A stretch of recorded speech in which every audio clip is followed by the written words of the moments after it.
Bismillahir Rahmanir Rahim. Dear student, how are you? Hope you are well by the grace of Almighty. I am also fine today. I will take your online class. I will take a class about the agriculture of Bangladesh from agriculture first paper, first chapter, part 1. Our today's topic is agriculture of Bangladesh. ঠিক আছে? আমরা সামনে এগোই, আমরা স্লাইডটা show করি। We are opening our slide. Here is a slide. Okay. Just slide শোতে click করলাম। এখন আমরা কিছু দেখতে পারবো। হৃদয়ে বাংলাদেশ, বাংলাদেশের পতাকা সুন্দর করে দেখা যাচ্ছে। এরপরেই শিক্ষক পরিচিতি। আমার সম্পর্কে সবাই কম বেশি জানে, so not need to describe myself. We are going to another slide. Here we can see কৃষি, that is agriculture. This is very important thing. অনেক স্টুডেন্ট আছে যারা ঠিকমতো বলতে পারে না হোয়াট ইজ এগ্রিকালচার, কৃষি কি। আমরা ষষ্ঠ, সপ্তম, অষ্টম, নবম, দশম এগুলোতে এগ্রিকালচার পড়েছি, বাট বলতেই পারি না যে কৃষিটা কি। অনেকে প্রশ্ন করলে সঠিকভাবে বলতে পারে না। ঠিক আছে, আমাদের টিচাররা ঠিকমতো শিখিয়ে থাকে, কিন্তু আমরা ঠিকমতো শিখি না সেখান থেকে, এবং শিখলেও মনে রাখতে পারি না। তো আজকে এখান থেকে মনে রাখার চেষ্টা করব। হোয়াট ইজ এগ্রিকালচার যদি বলা হয়, what is the definition of agriculture, তাহলে বাংলায় এভাবে বলতে হবে যে কৃষি বলতে মৎস্য, পশুপাখি, ফসল, বন ইত্যাদি সম্মিলিত রূপকে বোঝায়। আর প্রাচীনকালে একটা সংজ্ঞা ছিল, সেটা হচ্ছে কৃষি বলতে জমি চাষ করে ফসল উৎপাদন করাকে কৃষি বলে। ঠিক আছে, সো আমরা এখানে একটা সংজ্ঞা আছে দেখে নেই। বিজ্ঞানের বিভিন্ন জ্ঞানের আলোকে প্রাকৃতিক সম্পদের সুষ্ঠু ব্যবহার, আর কিছু দেওয়া নেই। তার মানে আমরা কৃষির সংজ্ঞাটা এখানে তো অল্প দেওয়া আছে, আমি একটু বেশি এখান থেকে দেওয়ার চেষ্টা করব। ঠিক আছে, আমি যে সংজ্ঞাটা দিচ্ছি এটা তোমরা লিখে নাও।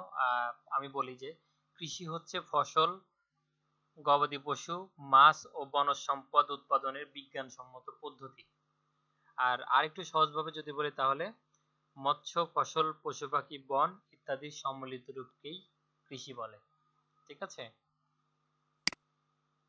আমরা পরবর্তী স্লাইডে যাই। বিশ্ব উন্নয়নে কৃষি, আমরা ছবি দেখতে পাচ্ছি মাননীয় প্রধানমন্ত্রীর। তারপরে বিশ্ব নেতাদের সাথে কৃষি উন্নয়নে মাননীয় প্রধানমন্ত্রী নরেন্দ্র মোদী নাঙ্গল নিয়ে আছে। সবাই কৃষি ক্ষেত্রে ব্যাপক ভূমিকা রেখেছে, মূলত সেই নেতাদের এখানে দেখানো হচ্ছে। ডোনাল্ড ট্রাম্প, উনিও কৃষি উন্নয়নে ভূমিকা রেখেছেন। Barack Obama. আমরা যে ফেসগুলো চিনি সেগুলোকেই বলার চেষ্টা করছি। ছবিগুলো জাস্ট দেখি। মেইন পয়েন্ট হচ্ছে আমাদের এটা বাংলাদেশের কৃষি, এটা হচ্ছে আমাদের পাঠের মেইন পয়েন্ট। এটা হচ্ছে একদম প্রথম অধ্যায়, প্রথম পাঠ, এগ্রিকালচার সেক্টরস অফ বাংলাদেশ, অর্থাৎ বাংলাদেশের কৃষির ক্ষেত্র, বাংলাদেশের কৃষি। এখান থেকে সংজ্ঞাটা হয়ে যাবে যে কৃষি বলতে ফসল, মৎস্য, পশু পাখি, বন ইত্যাদি সম্মিলিত রূপকে বোঝায়। ঠিক আছে, তো দেখো যে sectors, what are the sectors of agriculture যদি বলি, there are 5 sectors of agriculture in Bangladesh.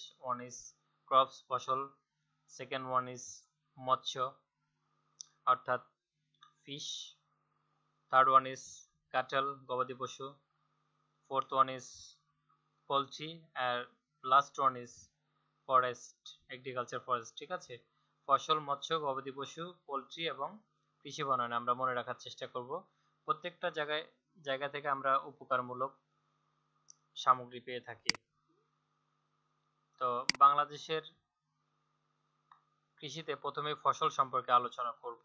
ফসল একটা গুরুত্বপূর্ণ পার্ট বাংলাদেশের কৃষিতে।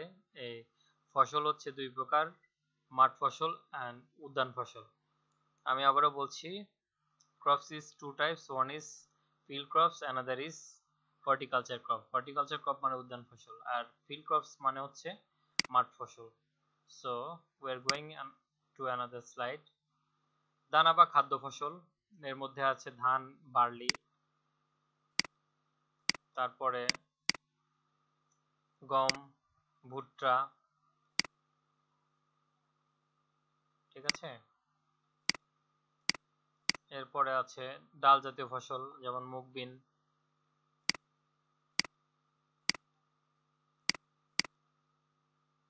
আঁশ জাতীয় ফসল আছে যেমন পাট, পাটকে সোনালী আঁশ বলা হয়, গোল্ডেন ফাইবার অফ বাংলাদেশ। আর এরপরে আছে তেল জাতীয় ফসল। আচ্ছা, তেল জাতীয় ফসলের মধ্যে আছে সূর্যমুখী। সূর্যমুখী আসলে যদিও ফুল জাতীয়, কিন্তু আসলে এটা তেলের জন্যই আবাদ করা হয়, জন্য তেল জাতীয় ফসল বলা হয়েছে। এরপরে আখ, সুগার বিট, এগুলো চিনি জাতীয় ফসল। এরপর আছে শিল্প জাতীয় ফসল, পাট, আখ, এগুলো। আচ্ছা, নেশা জাতীয় ফসল আছে পপি। আমি দেখে যাচ্ছি, পরে আবার একটা একটা করে আলোচনা করব। এখানে কিছু ফল দেওয়া হয়েছে, এটা হচ্ছে উদ্যান ফসল, ঠিক আছে। আচ্ছা, উদ্যান ফসলের শ্রেণীবিভাগ আছে। তো মাঠ ফসল সম্পর্কে একটু বিস্তারিত বলে আসি একটু প্রথম থেকে। আমরা স্লাইডটা ক্লোজ করে আবার প্রথম থেকে যাচ্ছি। প্রথম বলতে মাঠ ফসলে ওইখান থেকে আমরা যাচ্ছি। আমরা একটু দেখার চেষ্টা করি।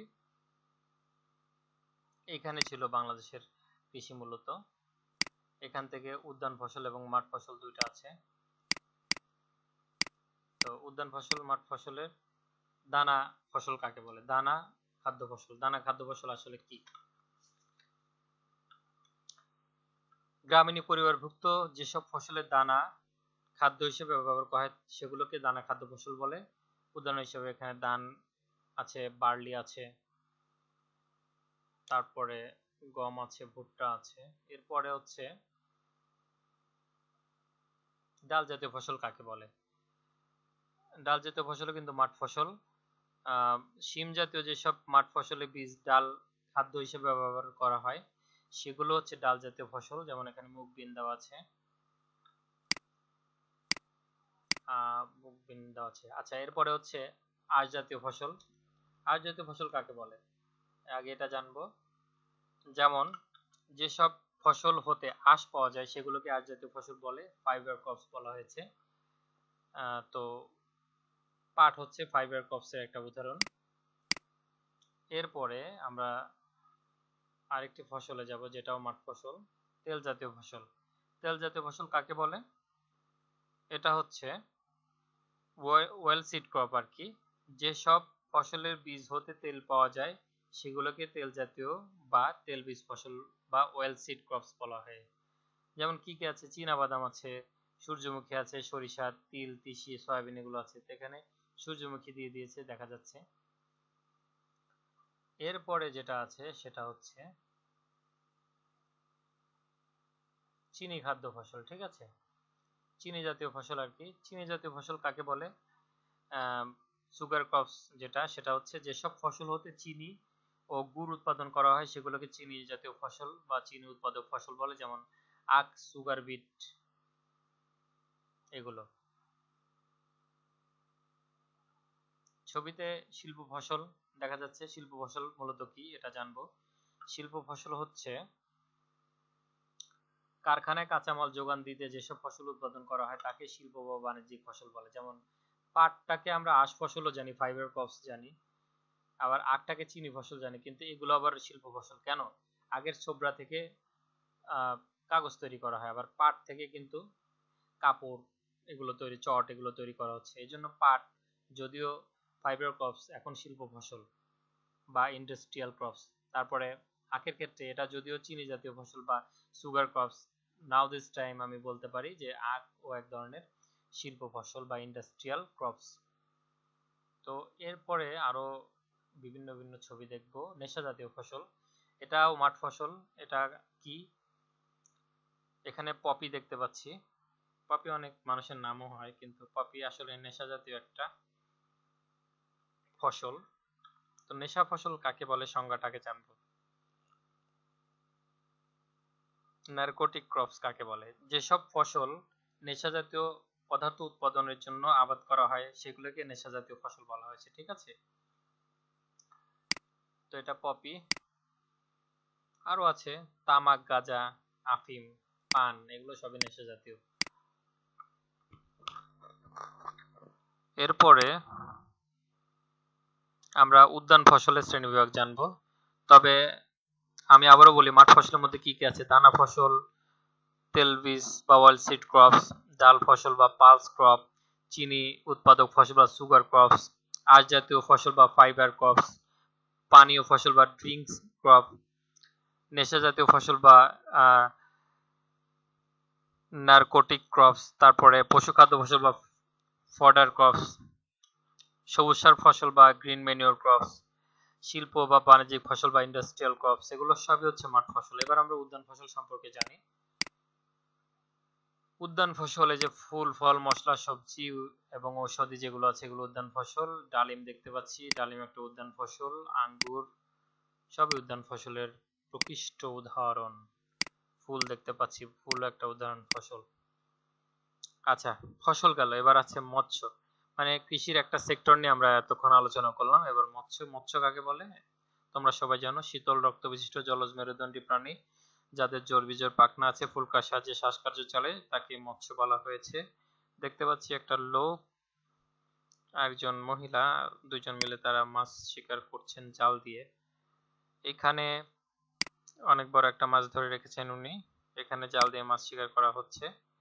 আচ্ছা, মৎস্য একটা সেক্টর। আচ্ছা, মৎস্য সম্পর্কে আমি আরেকটু আলোচনা করি। যে মাছ হচ্ছে শীতল রক্ত বিশিষ্ট জলজ মেরুদণ্ডী প্রাণী এবং এটা করডাটা পর্বের উপপর্ব হচ্ছে ভার্টিব্রাটা, আর অধশ্রেণীটা হচ্ছে নথোস্টোমাটা। শ্রেণী দুইটা আছে, একটা আছে কন্ড্রিকথিস আর একটা হচ্ছে অস্টিকথিস। ঠিক আছে, একটা তরুণাস্থি বিশিষ্ট। তো যাই হোক, বিভিন্ন ধরনের মাছ আছে, অভ্যন্তরীণ জলাশয়ের মাছ আছে, সামুদ্রিক মাছ আছে। আমরা এগুলো সম্পর্কে বিস্তারিত পরে আলোচনা করব। আর মাছের শ্রেণীবিন্যাসের কথা যদি বলি তাহলে অন্তঃকঙ্কালের প্রকৃতি অনুসারে মাছ দুই প্রকার, একটা হচ্ছে তরুণাস্থি বিশিষ্ট মাছ আর একটা অস্থিযুক্ত মাছ। আইসের উপস্থিতি অনুসারে দুই প্রকার, একটা আইসযুক্ত একটা আইসবিহীন। আর বাসস্থানের উপর ভিত্তি করে তিন প্রকার: স্বাদু পানির মাছ, লোনা পানির মাছ আর একটা হচ্ছে আধা লোনা পানির মাছ। ঠিক আছে, সংক্ষেপে আলোচনা করি।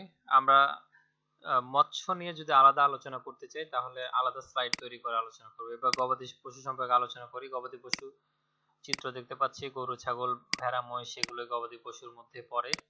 গবাদি পশুর সংজ্ঞাটা যদি কেউ বলে তাহলে আমরা এভাবে লিখে নিতে পারি যে যে সমস্ত পশু মানুষের তত্ত্বাবধানে গৃহে পালন করা হয় তাদেরকেই গবাদি পশু বলা হয়। তো গবাদি পশু খুবই গুরুত্বপূর্ণ আমাদের জাতীয় জীবনে। গবাদি পশু অনেক গুরুত্ব আছে, যেমন খাদ্য হিসাবে এদের গুরুত্ব আছে, মাংস, দুধ, নারী ভুঁড়ি।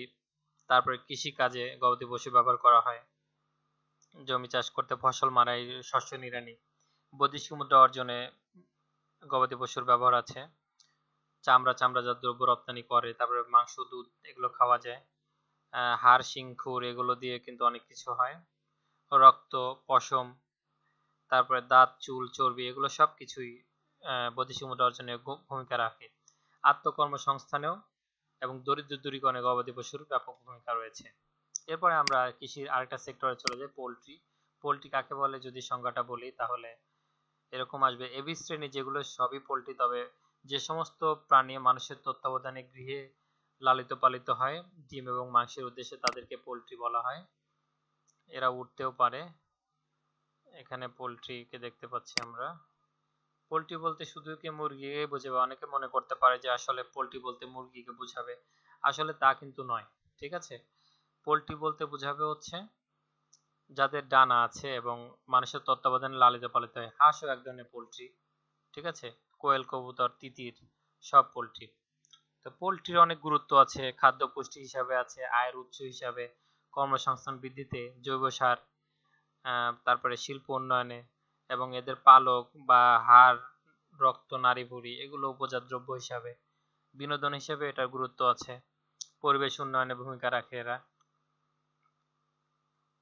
এবার বনায়ন, অ্যাগ্রো ফরেস্ট্রি যেটা বনায়ন হচ্ছে গাছপালা দ্বারা আচ্ছাদিত এলাকাকে বন বলে, আর মানুষের তত্ত্বাবধানে যেটা করা হয় সেটা হচ্ছে বনায়ন।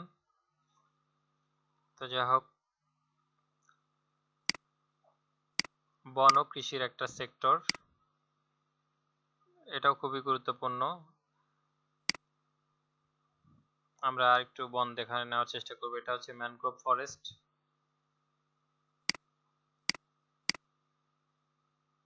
এখানে দেখতে পাচ্ছি এটা পাহাড়ি বন, পাশেরটা এটা পাহাড়ি বন, এটা গ্রামীণ বন। আর স্ট্রবেরি বনের মধ্যে পাওয়া যায়। ধন্যবাদ দেওয়ার আগে আমি একটু বন সম্পর্কে আরেকটু আলোচনা করি যে আসলে বনের শ্রেণীবিভাগ যদি করতে চাই তাহলে প্রথমেই আসে যেটা, সেটা হচ্ছে বন কত প্রকার। আসলে 4 প্রকার, যেমন পাহাড়ি বন, সমতল ভূমির বন,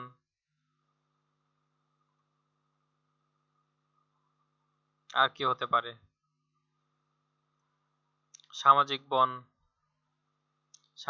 একটা, আর একটা হচ্ছে ম্যানগ্রোভ বন বা সুন্দরবন। ঠিক আছে, সামাজিক বনকে আবার 4 ভাগে ভাগ করা হয়েছে। একটা হচ্ছে সড়ক ও বাঁধ বন, প্রাতিষ্ঠানিক বন, কৃষি বন এবং বসত বন।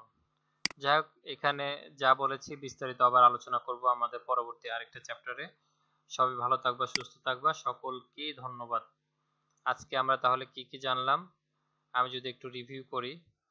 চলো আমরা একটু রিভিউ করে এখানে আমরা এন্ড শো দিয়ে রিভিউ করে নিই কি কি আলোচনা করলাম আজকে। মূলত আজকে প্রথম আলোচনা করলাম কৃষির সংজ্ঞা। ঠিক আছে, কৃষির সংজ্ঞা আলোচনা করার পরে কৃষির সেক্টর কয়টা, how many sectors of agriculture in Bangladesh, 5টা সেক্টর। ফসল, মৎস্য, গবাদি পশু, পোল্ট্রি এবং কৃষি বনায়ন প্রত্যেকটাই আলাদা আলাদাভাবে আমরা আলোচনা করেছি। তো যা হোক, তোমরা বিষয়গুলো একটু দেখে নিও, আমি এখানে সংক্ষেপে সবগুলোই দেখিয়ে দিয়েছি। সবার জন্য শুভকামনা, সবাই ভালো থাকবা, আমার জন্য দোয়া করবা, তোমাদের জন্য দোয়া রইল যেন তোমরা সুস্থ সবলভাবে আবার করোনাকালীন সময় শেষ করে ক্লাসে আসতে পারো। সবার জন্য শুভকামনা। আল্লাহ হাফেজ।